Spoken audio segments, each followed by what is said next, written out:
ጤና ይስጥልኝ ተመልካቾቻችን፣ ዜና በምልክት ቋንቋ ቀርባሉ። ኢትዮጵያ የውስጥና የውጭ ጫናዎችን ተቋቁማ በአገሪቱ ፋና ወጊ ለውጥ ማሳየቷን ምክትል ጠቅላይ ሚኒስትር ተመስገን ጥሩነህ ገለጹ። ሁለተኛው ብሔራዊ የደህንነት ኮንፈረንስ ተካሂዷል።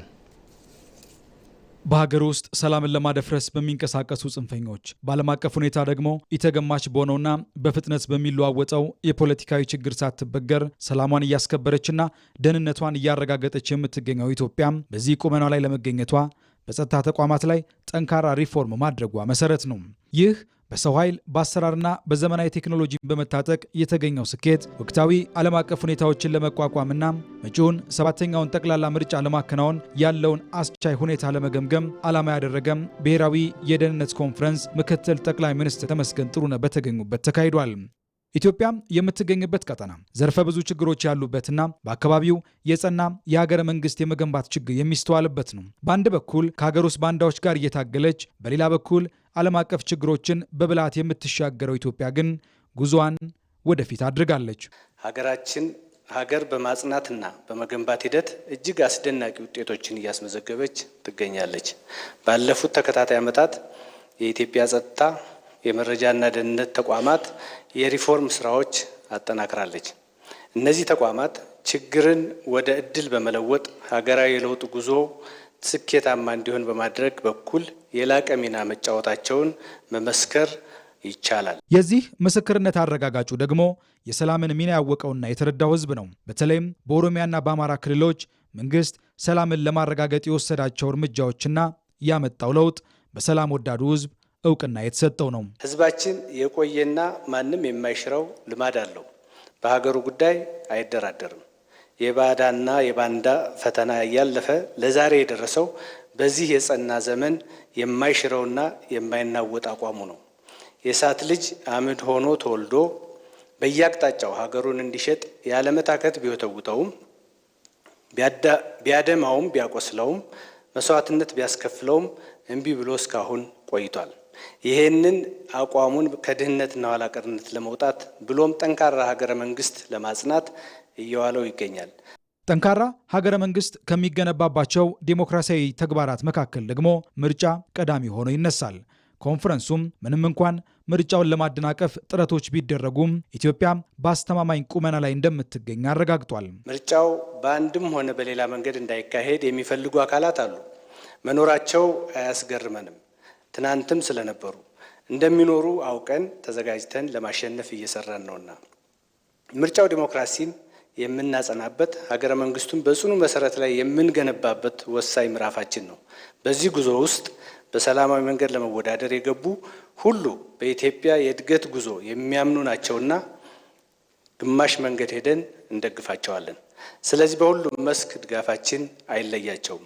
በሌላ በኩል ደግሞ ባልበላውም ጭሬ ያፈሰዋለሁ ብለው የሚያምኑ አካላትም አሉ። የነዚህ ዓላማ በምርጫው ተፎካክሮ ማሸነፍ አይደለም፣ ምርጫውን ማሰናከልና ህጋዊ መንግስት ማሳጣት ነው።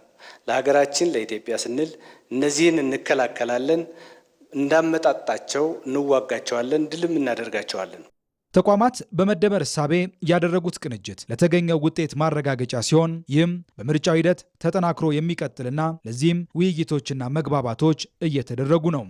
ምርጫውን ነፃና ደህንነቱ የጠበቀ ሆኖ እንዲጠናቀቅ ለማድረግ የፌዴራልና ክልል የጸጥታ ባለድርሻ አካላት በላቀ ቅንጅትና ቁርጠኝነት እየሰሩ እንደሚገኙ ይታወቃል። ይህንኑ ይበልጥ ለማዳበር በተቋማችን የብሔራዊ መረጃና ደህንነት አገልግሎት በተደረገ ጥናትና ዝግጅት የተግባቦትና ጸጥታ ድባቡን የሚፈትሹና የተሻለ ውጤትና ስኬት ለማምጣት የጋራ ኃላፊነት ለመወጣት መደረግ የሚገባቸውን ተግባራትም የሚጠቁሙ ሰነዶች ተዘጋጅተው ለውይይት ቀርበዋል። እነዚህ በጠንካራ አመራር የሚከናወኑ ስራዎች ዓላማቸው የኢትዮጵያን ጠንካራ ሀገረ መንግስት ግንባታ ማረጋገጥ ነው። ለዚህ ደግሞ የጸጥታና የደህንነት ተቋማቱ ደጀን ሆነው ይቀጥላሉ። የብሔራዊ መረጃ ደህንነት አገልግሎት በተሰጡት የመረጃ የደህንነት የስነ ልቦና ጦርነት ተልዕኮች መሰረት የኢትዮጵያ ሰላምና ጸጥታ እንዲረጋገጥ፣ ብሔራዊ ጥቅሞቿ እንዲጠበቁ፣ ቀጠናዊና ዓለም አቀፋዊ ተደማጭነቷ እንዲያድግ በሰው ኃይል፣ በአሰራር፣ በአደራጀትና በዘመናዊ ቴክኖሎጂዎች በመታጠቅ ተቋማዊ ቁመናውን ወደ ላቀ ደረጃ ለማድረስ በለውጥ ሂደት ላይ ይገኛል። የኢትዮጵያ ብሔራዊ ደህንነት አጀንዳዎች ለማሳካትም ከሁሉም የፌዴራልና የክልል ባለድርሻ አካላት ጋር የሚያደርገውን ቅንጅታዊ አሰራርና የጋራ ስምሪትም አጠናክሮ እንደሚቀጥል በዚሁ አጋጣሚ ላረጋግጥ እወዳለሁ። ብሔራዊ የደህንነት ኮንፈረንስ በየ5 ዓመቱ የሚካሄድ ሲሆን ከለውጡ ማግስት የዘንድሮው ለሁለተኛ ጊዜ ተካሄደ ነው።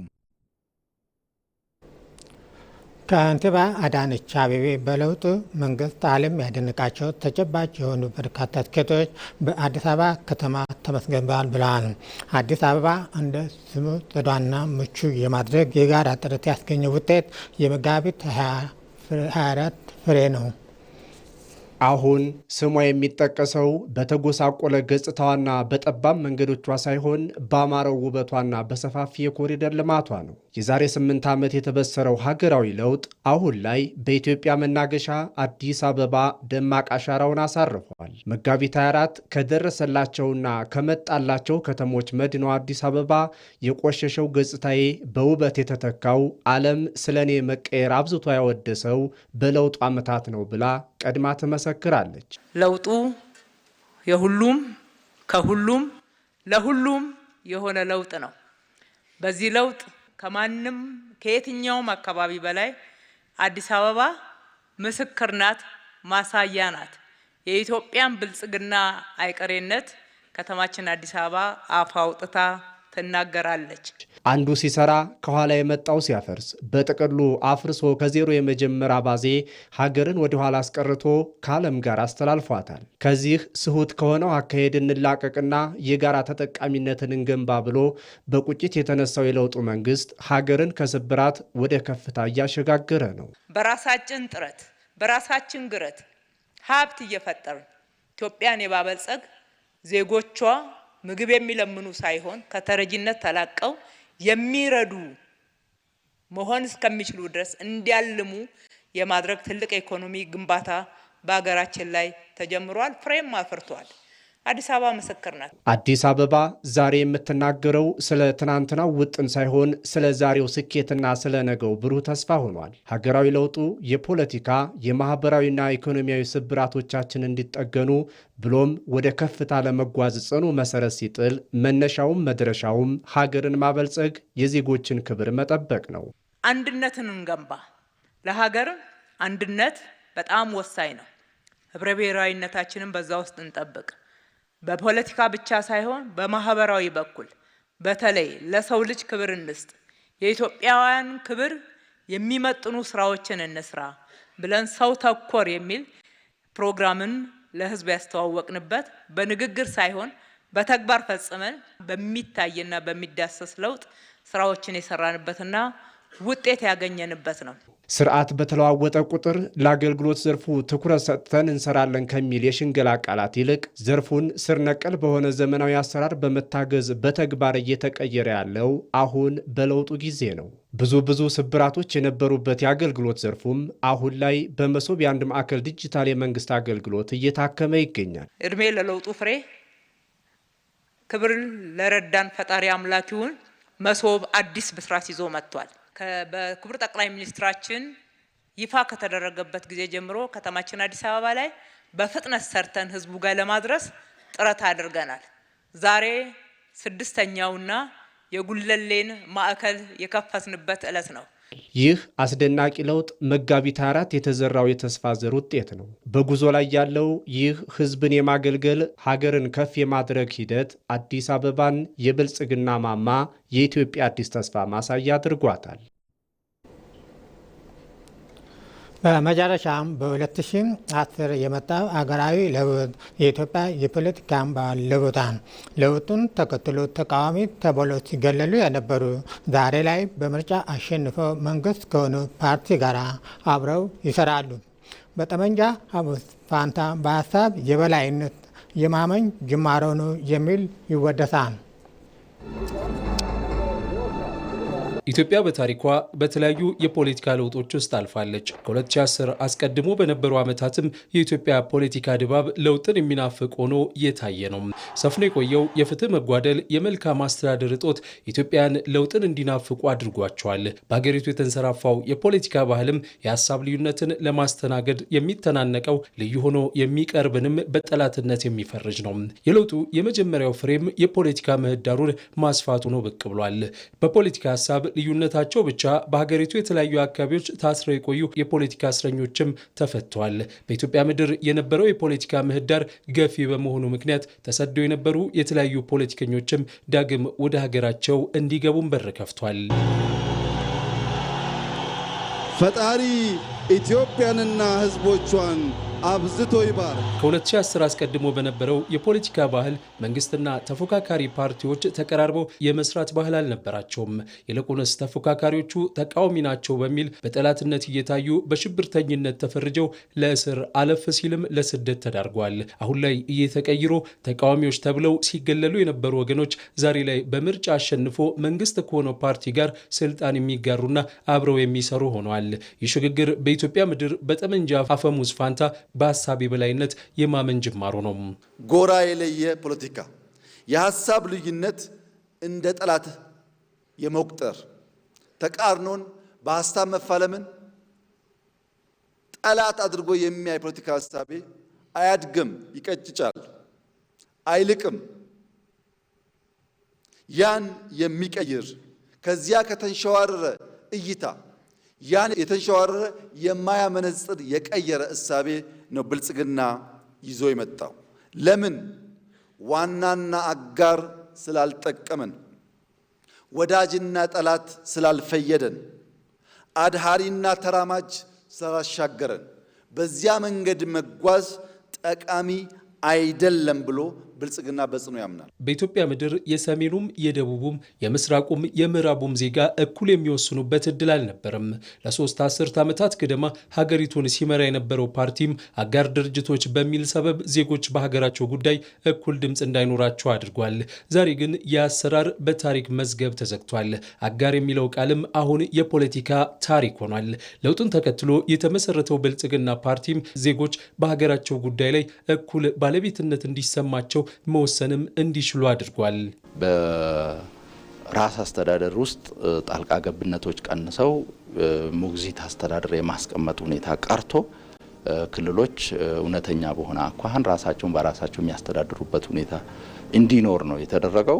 በጋራ አስተዳደር ውስጥ ደግሞ በተለይ ሁሉም የሀገር ባለቤት የሚሆንበት፣ ሁሉም የሚሳተፍበት ሚዛናዊ ውክልና ኖሮት በሀገራዊ ጉዳዮች ላይ ውሳኔ ሰጭነት የሚሳተፍበት ሁኔታ ነው የተፈጠረው። ኢትዮጵያ በሀገር ውስጥ ፖለቲካ ያመጣቻቸው ለውጦች በዓለም አቀፍ ግንኙነትና በዲፕሎማሲው መስክም አጋዥ ሆነዋታል። የኢትዮጵያ ዲፕሎማሲ ብሔራዊ ጥቅሟን ተንተርሶ የተገነባ በመሆኑ ከምዕራቡም ከምስራቁም የዓለም ክፍል ጋር ያላትን ግንኙነት ባለፉት ዓመታት አጠናክራለች። በባለብዙ ወገን መድረኮች ያላትን ተሳትፎም በእጅጉ አሳድጋለች። ኢትዮጵያ ዓለም አቀፍ ተቀባይነቱና ተጽዕኖ እያደገ የመጣው ብሪክስ አባል የሆነችው በለውጡ ዓመታት ነው። በአፍሪካ ቀንድ የነበረው የቆየ ውጥረት፣ ጦርነትና አለመተማመን ወደ ሰላምና ትብብርም እንዲቀየር ሰርታለች። የኢትዮጵያና ኤርትራ ግንኙነትን ማሻሻል የቻሉ እርምጃዎችም ተወስደዋል።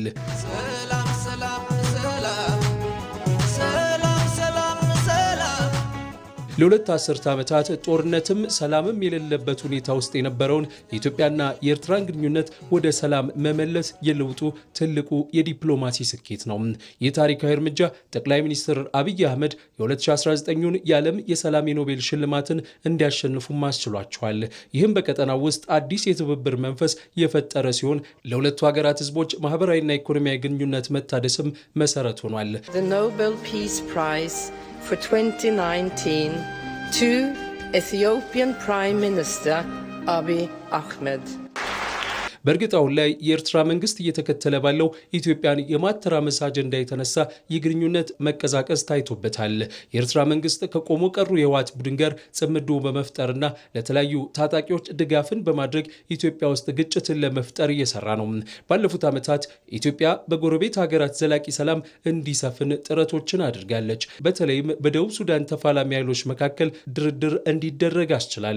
በሱዳን የሽግግር ወቅት የታየውን የፖለቲካ ቀውስ ለመፍታትም ብዙ የተደነቀችበትን ጥረት አድርጋለች። ታዲያ ባለፉት የለውጥ ዓመታት በዲፕሎማሲው መስክ ከባባድ ፈተናዎችንም አልፋለች። በተለይ ጥቅምት 2013 ህወሓት በመከላከያ ሰራዊት የሰሜን እዝ ላይ የፈጸመውን ጥቃት ተከትሎ ኢትዮጵያ የገጠማት ጦርነት በዲፕሎማሲው መስክ ጫና እንዲያድርባት አድርጓል። አሜሪካን የመሳሰሉ ሀገራትም በኢትዮጵያ ላይ ከፍተኛ ጫናን አሳድረዋል። በወቅቱ ኢትዮጵያ ከአግዋ ከቀረጥ ነጻ የንግድ ዕድል እንድትወጣ መደረጉም ይታወሳል። ይህም ለዜጎች የስራ ዕድል ማጣት ምክንያት ሆኗል። ሌላኛው ደግሞ በታላቁ ህዳሴ ግድብ ላይ ያጋጠሙ ችግሮች ተፈተው ግንባታው መፋጠኑ ሲጀምር በተለይም ግብፅና ሱዳን ይህንን ለማደናቀፍ ተረባርበዋል። የተባበሩት መንግስታት ድርጅት የጸጥታው ምክር ቤትን በመሳሰሉ ዓለም አቀፍ መድረኮች ግድቡን አጀንዳ በማድረግ ጫናዎችን ለመፍጠርም ሞክረዋል። በታላቁ የህዳሴ ግድብ ዙሪያ የተጋረጠባትን ዲፕሎማሲያዊ ጫናዎችና ተጽዕኖዎች በብልህነት በመመከትና የግድቡንም ግንባታ በማጠናቀቅ የልማት መብቷንና ሉዓላዊነቷን ለዓለም አስመስክራለች። አሁን ላይ ደግሞ ከዚህ ቀደም እንዳይነሳ ሲደረግ እንደ ወንጀልም ሲቆጠር የነበረውን የባህር በር ጥያቄ ዛሬ ላይ የመላው ዜጋ የህልውና ጥያቄ ሆኖ ዓለም ድጋፉን እየቸረው ነው። ዜናው አበቃ። ከቀሪ ፕሮግራሞቻችን ጋር መልካም ቆይታ